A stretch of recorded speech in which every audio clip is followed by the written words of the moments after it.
Robert was an 18-year-old when he was in a motorcycle accident. He was in a coma for 2 years when he came to my father's program. For the next 3 years, he underwent the same program that the baby and the adolescent did. He came out of his coma. He learned to walk and swim, and miracle, he walked out of the program. 4 miracles. They defy the precepts of current medical practice. No tenotomies or serial casting to lengthen contracted muscles. No rhizotomies to eliminate spasticity. No medication to control behavior. Just hard work. In each case, the miracle that you witnessed took many hours of concerted effort. The first patient had to learn mobility, tricks to climb into his chair, and his activities of daily living. Technology makes such things possible, but the skills he developed require hours of practice. The baby and the adolescent and the young man learned to stand and walk through hours and years of concerted effort.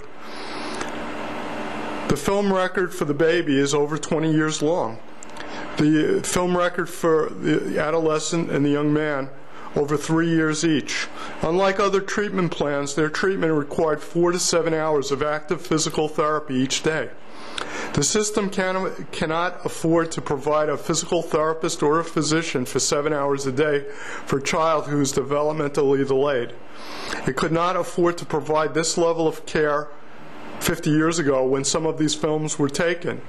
50 years ago, my father was allowed to hire and teach high school and college students to become his extenders.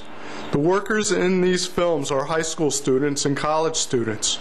Therapists and physicians are still needed to direct their efforts, but the actual hands-on can be done by siblings, parents, or concerned members of the community. Normal babies spend hours bouncing in their cribs.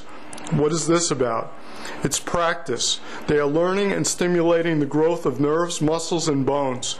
They are also learning the spatial relationships of their body parts. This will enable them to walk and run in a seamless transition throughout their lives. Their practice is essential to their development. Developmentally delayed children, if they are lucky, receive an hour a day of physical therapy. This means that 23 hours a day they are tied into chairs and degenerating, developing contractures and spasticity. If you allowed a normal child 1 hour of activity and tied him or her to a chair for 23 hours, the contractures and the spasticity that we see in developmentally delayed children would be apparent in normal children as well. Miracles are too pricey for the medical model. Maybe we cannot afford this any longer. Maybe a better model for a physical education model, where larger groups of people can be activated by one professional with assistance.